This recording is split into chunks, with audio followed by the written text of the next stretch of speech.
Once your plate has become no more, we're going to try a different type of monoprinting. For this piece of work, we're going to take an image that we've already drawn and very quickly sketch it onto another piece of paper. Try a colored paper or a sugar paper, which should give an interesting effect. Once I've got the basic outlines drawn, I'm going to put this onto my plate. I've rolled out the ink on my plate to keep it nice and smooth consistency as much as I can. And I'll put my paper just inside like that. Now I'm going to very carefully go over the lines that I've already drawn with a bit more pressure. This pressure is going to allow the ink that's below to stick to the paper. Now I'm being very careful to not rest my hand, because then what will happen is I'll end up with fingerprints where I've left my hand on the page. So I've drawn my outlines again, and now I'm going to practice my mark making skills, trying to make my object appear rounded by using a hatching technique today.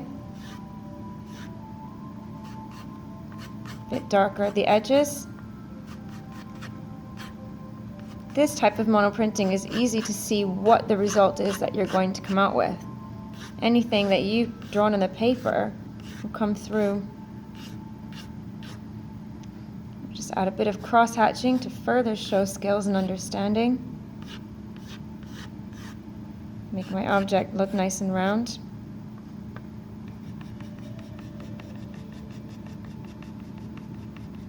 A bit more detail on the stem.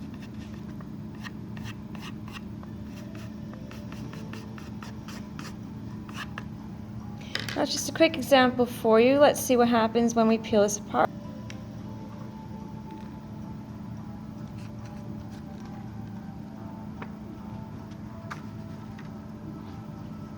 So there we have it. The areas that we've pressed with more pressure will be darker, and the areas we've slightly pressed will be a bit lighter. Now, with the exception of the examples I've shown you here, there should be no fingerprints from where you've rested your hands.